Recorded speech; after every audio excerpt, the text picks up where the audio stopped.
If I say Benjamin Franklin experiment to you, you're probably going to think of a kite. But how accurate is the picture in your head? If it looks something like this, it's sort of wrong. Lightning never struck Ben Franklin's kite. That would have killed him.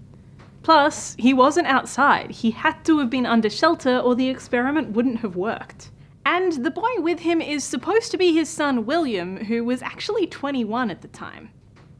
A paper just published on this has pointed out that ever since Franklin did the kite experiment, people have been drawing it inaccurately. So what actually happened? During a thunderstorm, Franklin and his son stood indoors flying a kite reinforced with metal wire through an open window or door. The kite's string was attached to a key, which was attached to a silk ribbon that someone held.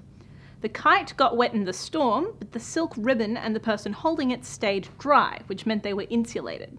Electrical activity in the cloud, but not a lightning strike, got picked up by the kite and travelled down to the key, which sparked when someone put a finger near it. This was not the discovery of electricity.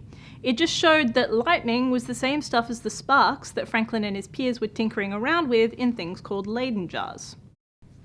But ever since the 19th century, illustrators have been drawing some or all of these details wrongly.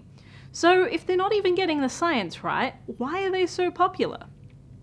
Researchers say that these images contribute to a heroic version of scientific work, and they can propagate the idea that science is often made by chance and only by geniuses.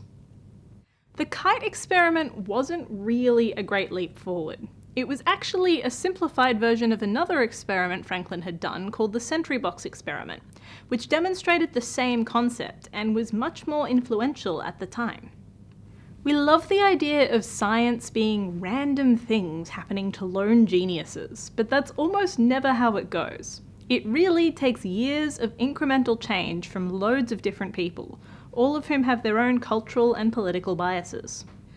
So while imagery of the kite looks great, it doesn't tell us much about how science was or is done. And that goes for other scientific icons too. Looking at you and your apple, Newton.